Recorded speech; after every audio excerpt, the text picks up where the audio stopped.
Welcome back to A Clock in the Journal. Tonight's tale moves with quiet intent. No rush, no wasted motion. A room waits in silence. A plan rests on the edge of time.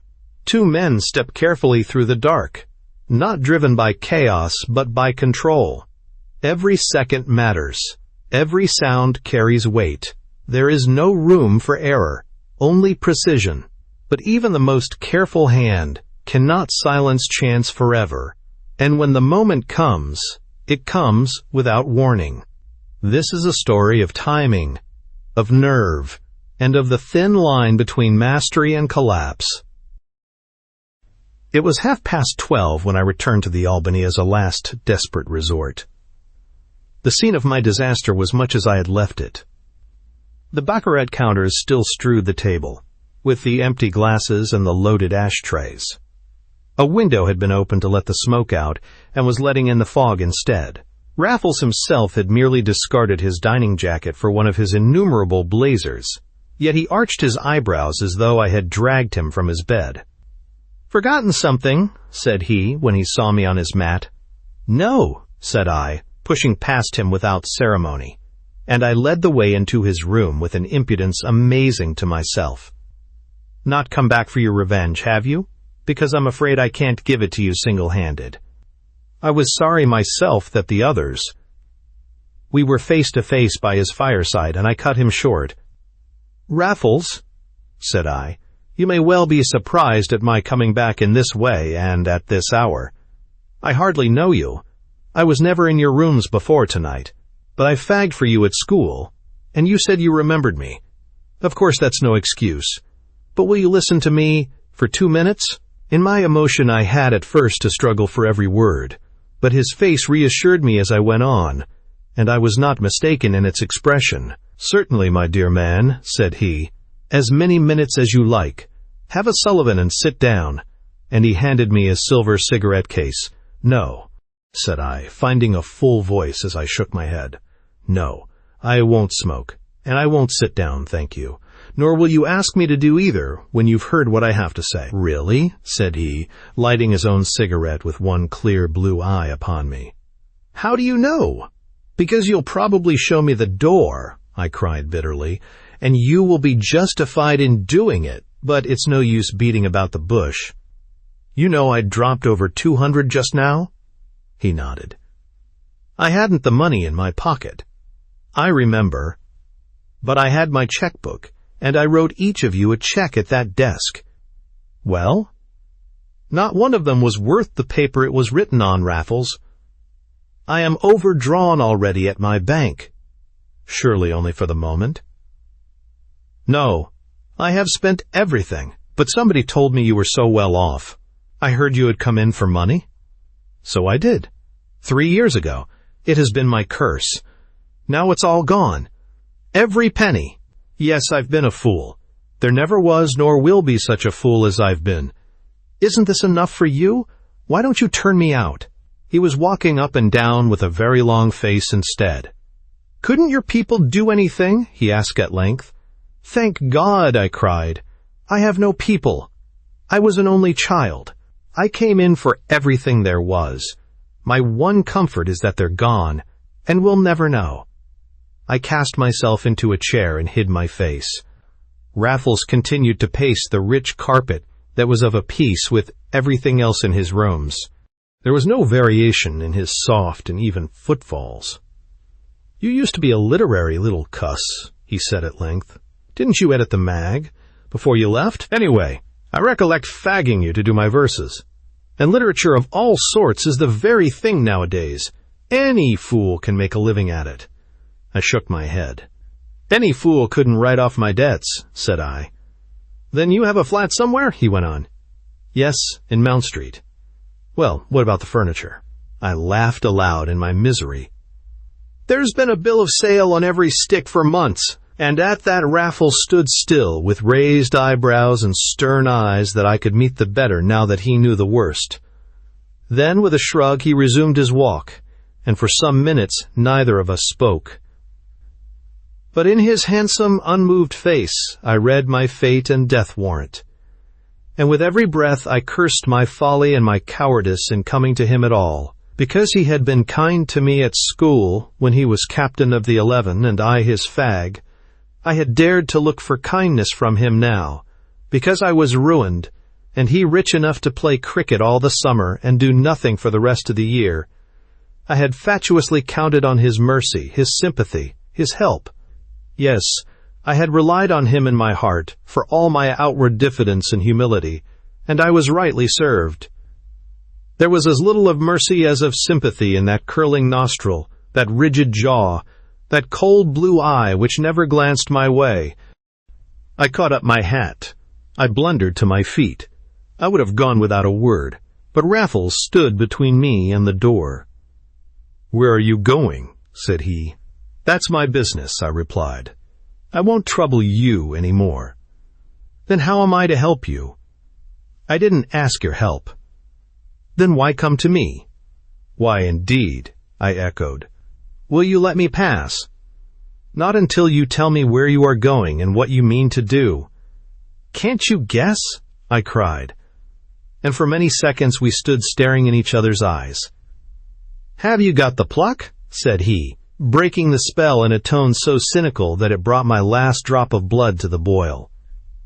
"You shall see," said I as I stepped back and whipped the pistol from my overcoat pocket. "Now, will you let me pass, or shall I do it here?" The barrel touched my temple, and my thumb the trigger. Mad with excitement as I was, ruined, dishonored, and now finally determined to make an end of my misspent life, my only surprise to this day is that I did not do so then and there. The despicable satisfaction of involving another in one's destruction added its miserable appeal to my baser egoism, and had fear or horror flown to my companion's face, I shuddered to think I might have died diabolically happy with that look for my last impious consolation. It was the look that came instead which held my hand. Neither fear nor horror were in it, only wonder, admiration, and such a measure of pleased expectancy as caused me after all to pocket my revolver with an oath. "You devil!" I said. "I believe you wanted me to do it." "Not quite," was the reply, made with a little start and a change of color that came too late. "To tell you the truth, though, I half thought you meant it, and I was never more fascinated in my life. I never dreamt you had such stuff in you, Bunny. No, I'm hanged if I let you go now, and you'd better not try that game again, for you won't catch me stand and look on a second time. We must think of some way out of the mess. I had no idea you were a chap of that sort. There, let me have the gun." One of his hands fell kindly on my shoulder, while the other slipped into my overcoat pocket, and I suffered him to deprive me of my weapon without a murmur. Nor was this simply because Raffles had the subtle power of making himself irresistible at will. He was beyond comparison the most masterful man whom I have ever known. Yet my acquiescence was due to more than the mere subjection of the weaker nature to the stronger. The forlorn hope which had brought me to the Albany was turned as by magic into an almost staggering sense of safety. Raffles would help me after all. A.J. Raffles would be my friend. It was as though all the world had come round suddenly to my side. So far, therefore, from resisting his action, I caught and clasped his hand with a fervor as uncontrollable as the frenzy which had preceded it. "God bless you!" I cried. "Forgive me for everything. I will tell you the truth. I did think you might help me in my extremity, though I well knew that I had no claim upon you. Still, for the old school's sake, the sake of old times, I thought you might give me another chance. If you wouldn't, I meant to blow out my brains, and will still if you change your mind." In truth, I feared that it was changing, with his expression, even as I spoke, and in spite of his kindly tone and kindlier use of my old-school nickname. His next words showed me my mistake. What a boy it is for jumping to conclusions. "I have my vices, Bunny, but backing and filling is not one of them. Sit down, my good fellow, and have a cigarette to soothe your nerves. I insist. Whiskey? The worst thing for you. Here's some coffee that I was brewing when you came in. Now listen to me. You speak of another chance. What do you mean, another chance at baccarat? Not if I know it. You think the luck must turn? Suppose it didn't. We should only have made bad worse. No, my dear chap, you've plunged enough. Do you put yourself in my hands, or do you not? Very well, then you plunge no more, and I undertake not to present my check. Unfortunately, there are the other men. And still more unfortunately, Bunny, I'm as hard up at this moment as you are yourself. It was my turn to stare at Raffles. You? I vociferated. You hard up? How am I to sit here and believe that? Did I refuse to believe it of you? He returned, smiling. And with your own experience, do you think that because a fellow has rooms in this place, and belongs to a club or two, and plays a little cricket, he must necessarily have a balance at the bank? I tell you, my dear man, that at this moment I'm as hard up as you ever were. I have nothing but my wits to live on, absolutely nothing else. It was as necessary for me to win some money this evening as it was for you. We're in the same boat, Bunny. We'd better pull together. Together. I jumped at it. I'll do anything in this world for you, Raffles, I said. If you really mean that you won't give me away, think of anything you like, and I'll do it. I was a desperate man when I came here, and I'm just as desperate now. I don't mind what I do if only I can get out of this without a scandal. Again I see him, leaning back in one of the luxurious chairs with which his room was furnished. I see his indolent athletic figure, his pale, sharp, clean-shaven features, his curly black hair, his strong, unscrupulous mouth. And again I feel the clear beam of his wonderful eye, cold and luminous as a star, shining into my brain, sifting the very secrets of my heart. I wonder if you mean all that, he said at length. You do in your present mood, but who can back his mood to last? Still, there's hope when a chap takes that tone. Now I think of it too. You were a plucky little devil at school. You once did me rather a good turn, I recollect. Remember it, Bunny? Well, wait a bit, and perhaps I'll be able to do you a better one. Give me time to think. He got up, lit a fresh cigarette, and fell to pacing the room once more, but with a slower and more thoughtful step, and for a much longer period than before.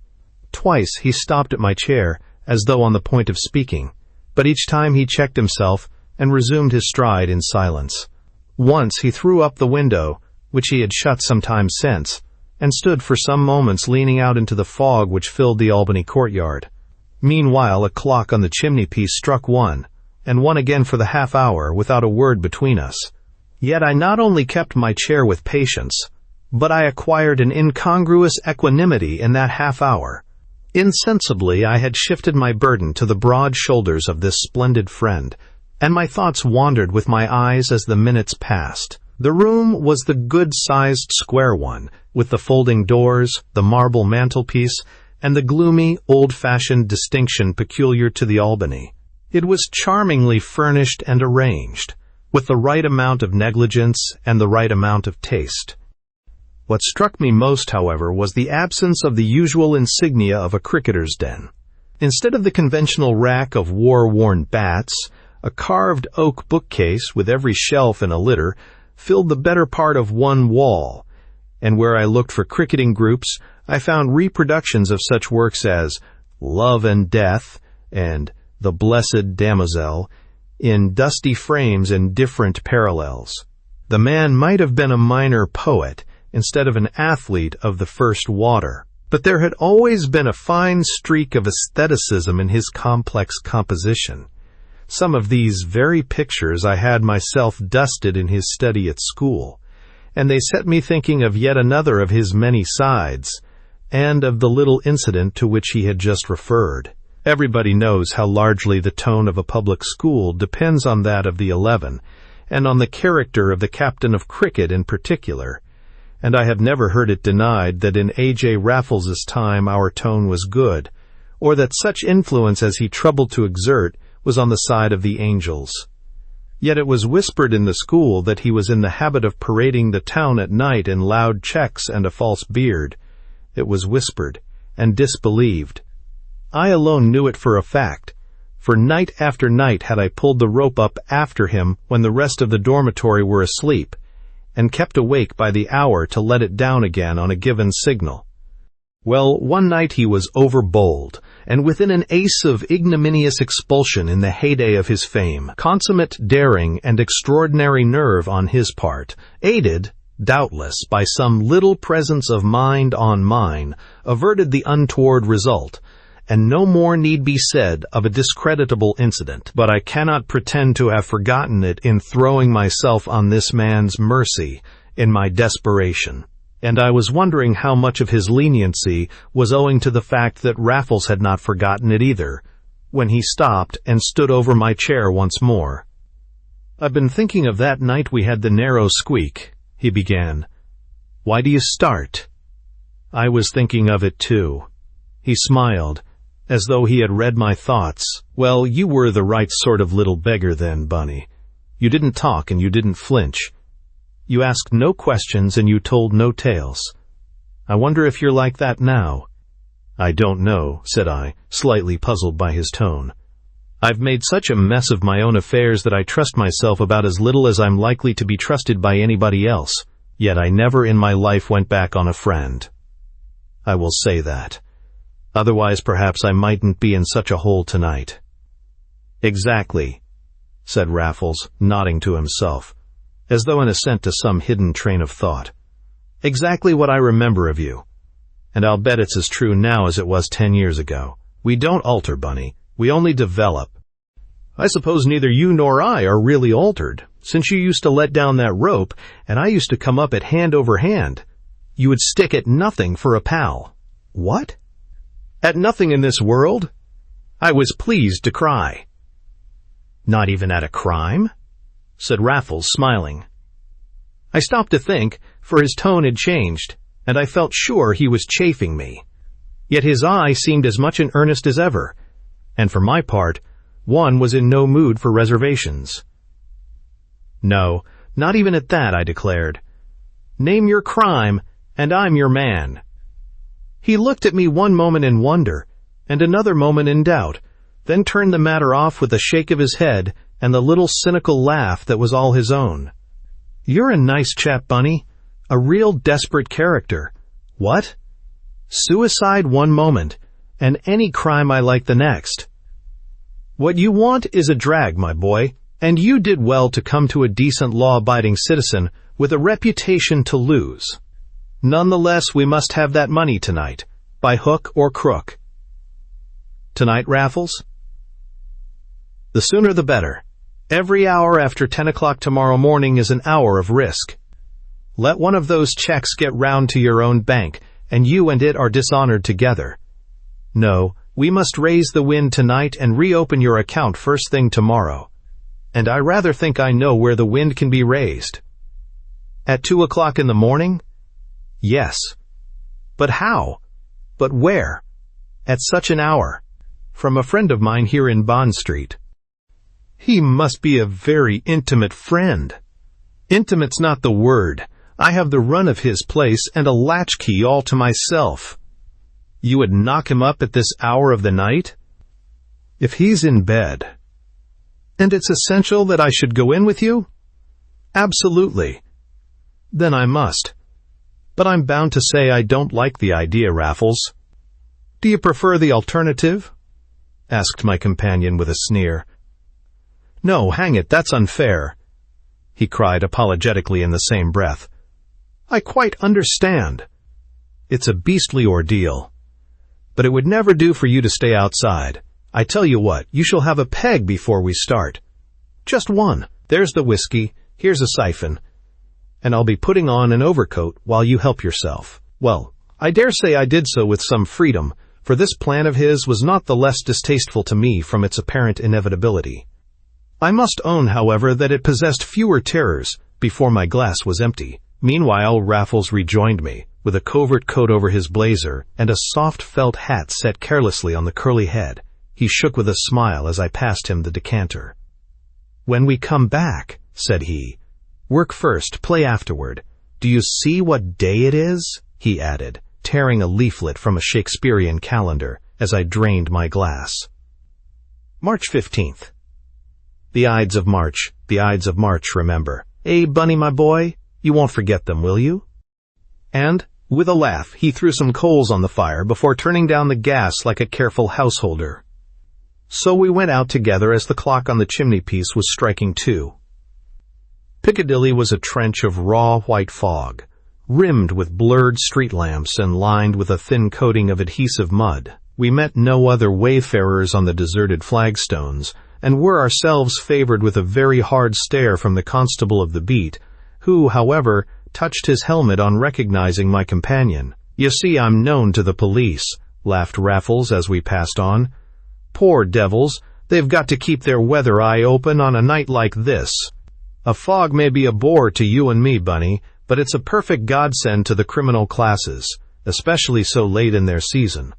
Here we are, though, and I'm hanged if the beggar isn't in bed and asleep after all." We had turned into Bond Street and had halted on the curb a few yards down on the right. Raffles was gazing up at some windows across the road, windows barely discernible through the mist, and without the glimmer of a light to throw them out. They were over a jeweler's shop, as I could see by the peephole in the shop door, and the bright light burning within. But the entire upper part, with the private street door next the shop, was black and blank as the sky itself. "Better give it up for tonight," I urged. "Surely the morning will be time enough." "Not a bit of it," said Raffles. "I have his key. We'll surprise him. Come along." And seizing my right arm, he hurried me across the road, opened the door with his latch key, and in another moment had shut it swiftly but softly behind us. We stood together in the dark. Outside, a measured step was approaching. We had heard it through the fog as we crossed the street. Now, as it drew nearer, my companion's fingers tightened on my arm. "It may be the chap himself," he whispered. "He's the devil of a night bird. Not a sound, Bunny. We'll startle the life out of him." Ah! The measured step had passed without a pause. Raffles drew a deep breath, and his singular grip of me slowly relaxed.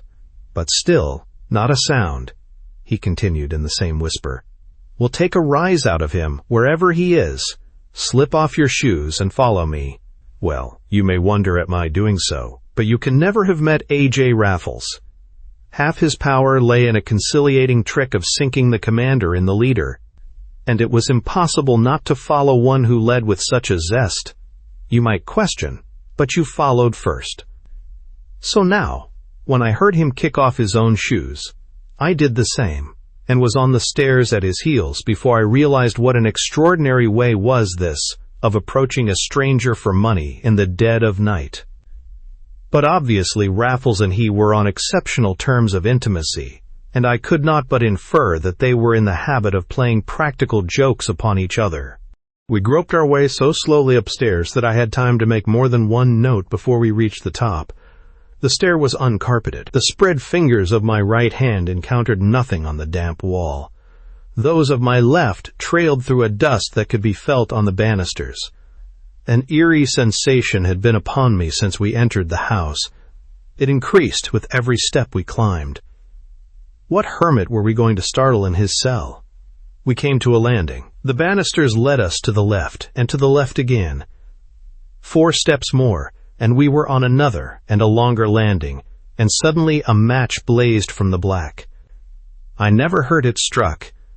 Its flash was blinding. When my eyes became accustomed to the light, there was Raffles holding up the match with one hand and shading it with the other, between bare boards, stripped walls, and the open doors of empty rooms. "Where have you brought me?" I cried. "The house is unoccupied." "Hush! Wait!" he whispered, and he led the way into one of the empty rooms. His match went out as we crossed the threshold, and he struck another without the slightest noise. Then he stood with his back to me, fumbling with something that I could not see. But when he threw the second match away, there was some other light in its stead, and a slight smell of oil. I stepped forward to look over his shoulder, but before I could do so, he had turned and flashed a tiny lantern in my face.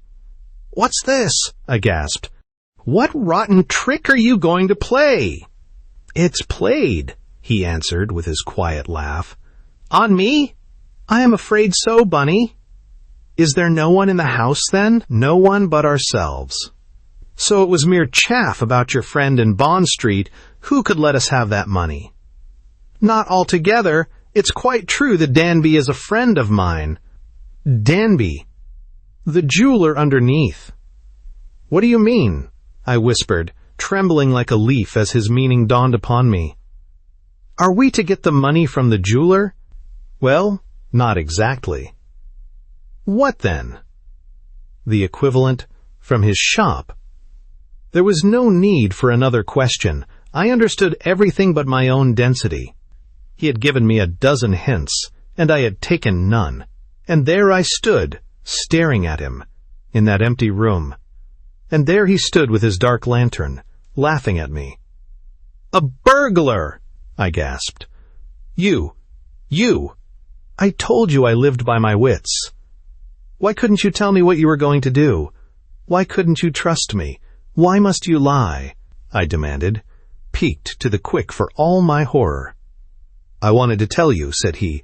I was on the point of telling you more than once. You may remember how I sounded you about crime, though you have probably forgotten what you said yourself. I didn't think you meant it at the time, but I thought I'd put you to the test. Now I see you didn't. And I don't blame you. I only am to blame. Get out of it, my dear boy, as quick as you can. Leave it to me. You won't give me away, whatever else you do. Oh, his cleverness, his fiendish cleverness. Had he fallen back on threats, coercion, sneers, all might have been different even yet, but he set me free to leave him in the lurch. He would not blame me. He did not even bind me to secrecy. He trusted me. He knew my weakness and my strength, and was playing on both with his master's touch. Not so fast, said I. Did I put this into your head, or were you going to do it in any case? Not in any case, said Raffles. It's true I've had the key for days, but when I won tonight, I thought of chucking it, for, as a matter of fact, it's not a one-man job. That settles it. I'm your man. You mean it? Yes, for tonight. Good old Bunny, he murmured, holding the lantern for one moment to my face. The next, he was explaining his plans, and I was nodding, as though we had been fellow cracksmen all our days. I know the shop, he whispered, because I've got a few things there. I know this upper part, too. It's been to let for a month, and I got an order to view, and took a cast of the key before using it. The one thing I don't know is how to make a connection between the two. At present, there's none. We may make it up here, though I rather fancy the basement myself. If you wait a minute, I'll tell you. He set his lantern on the floor, crept to a back window, and opened it with scarcely a sound, only to return, shaking his head, after shutting the window with the same care. That was our one chance, said he. A back window above a back window, but it's too dark to see anything, and we daren't show an outside light. Come down after me to the basement. And remember, though there's not a soul on the premises, you can't make too little noise. There, listen to that. It was the measured tread that we had heard before on the flagstones outside. Raffles darkened his lantern, and again we stood motionless till it had passed. Either a policeman, he muttered, or a watchman that all these jewelers run between them. The watchman's the man for us to watch. He simply paid to spot this kind of thing. We crept very gingerly down the stairs, which creaked a bit in spite of us, and we picked up our shoes in the passage, then down some narrow stone steps, at the foot of which Raffles showed his light, and put on his shoes once more, bidding me do the same in a rather louder tone than he had permitted himself to employ overhead. We were now considerably below the level of the street, in a small space with as many doors as it had sides. 3 were ajar, and we saw through them into empty cellars, but in the 4th a key was turned and a bolt drawn, and this one presently led us out into the bottom of a deep, square well of fog. A similar door faced it across this area, and Raffles had the lantern close against it, and was hiding the light with his body, when a short and sudden crash made my heart stand still. Next moment I saw the door wide open, and Raffles standing within and beckoning me with a jimmy. Door number 1, he whispered. Deuce knows how many more there'll be, but I know of 2 at least. We won't have to make much noise over them either. Down here there's less risk. We were now at the bottom of the exact fellow to the narrow stone stair which we had just descended. The yard, being the one part common to both the private and the business premises. But this flight led to no open passage. Instead, a singularly solid mahogany door confronted us at the top. "I thought so," muttered Raffles, handing me the lantern and pocketing a bunch of skeleton keys after tampering for a few minutes with the lock. "It'll be an hour's work to get through that." "Can't you pick it?" "No, I know these locks. It's no use trying. We must cut it out, and it'll take us an hour." It took us 47 minutes by my watch. Or, rather, it took Raffles, and never in my life have I seen anything more deliberately done. My part was simply to stand by with the dark lantern in one hand and a small bottle of rock oil in the other. Raffles had produced a pretty embroidered case, intended obviously for his razors, but filled instead with the tools of his secret trade, including the rock oil. From this case he selected a bit capable of drilling a hole an inch in diameter, and fitted it to a small but very strong steel brace.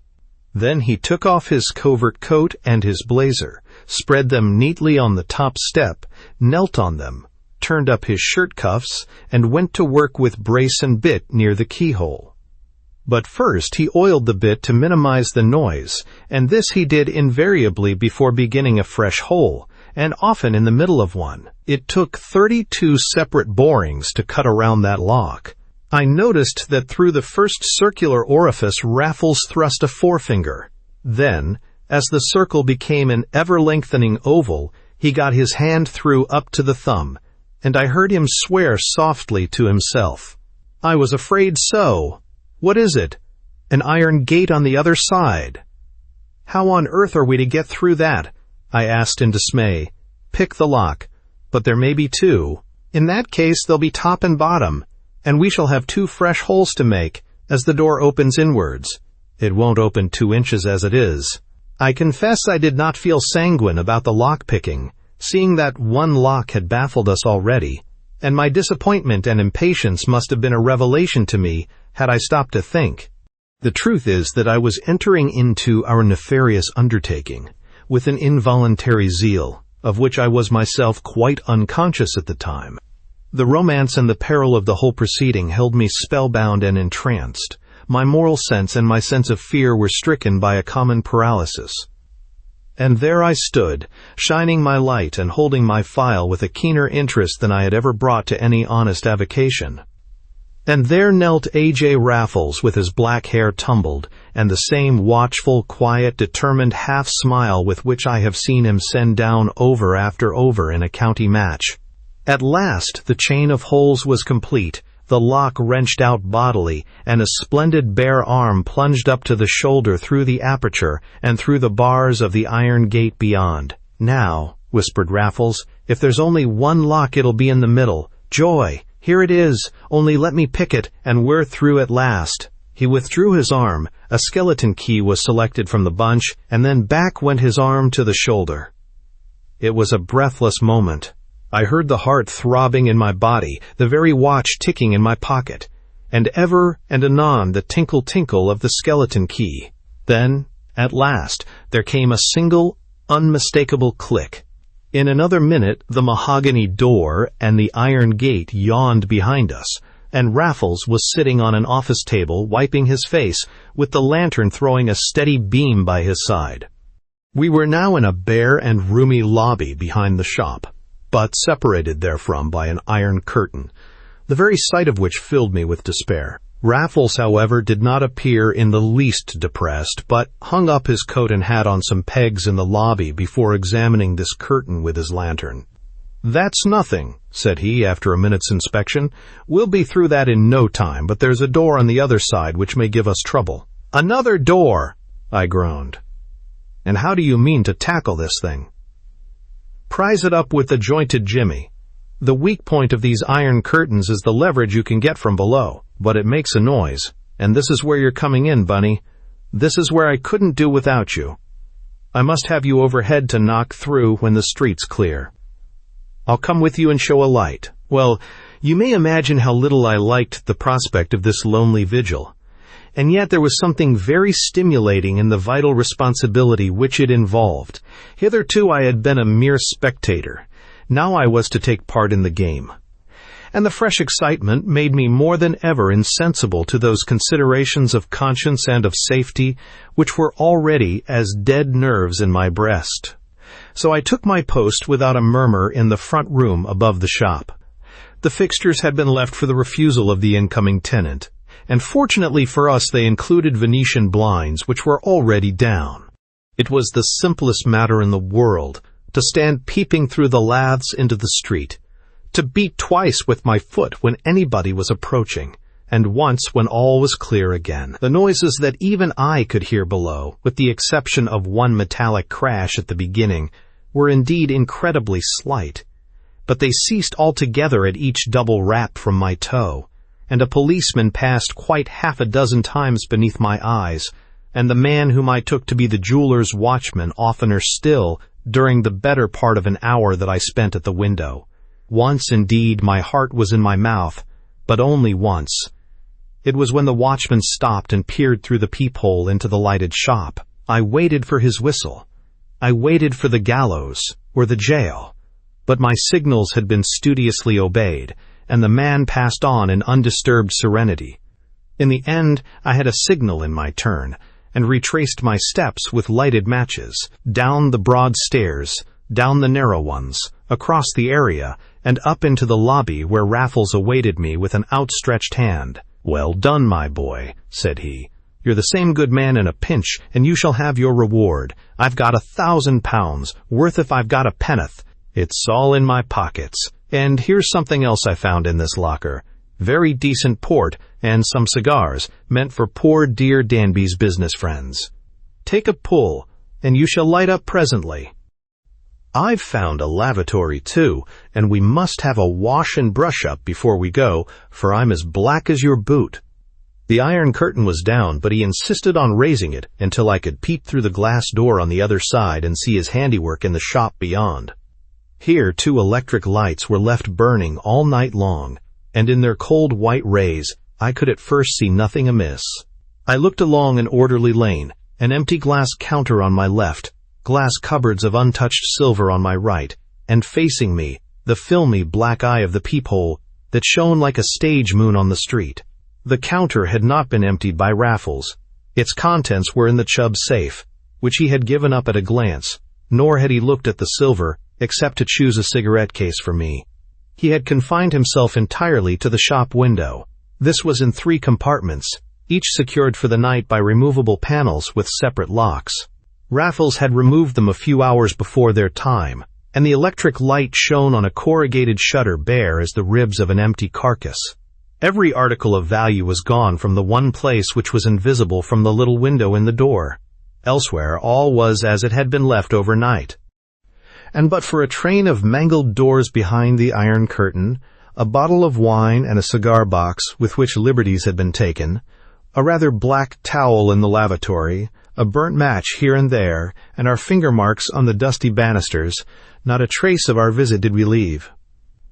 "Had it in my head for long," said Raffles, as we strolled through the streets towards dawn, for all the world as though we were returning from a dance. "No, Bunny, I never thought of it till I saw that upper part empty about a month ago, and bought a few things in the shop to get the lie of the land. That reminds me that I never paid for them, but by Jove, I will tomorrow.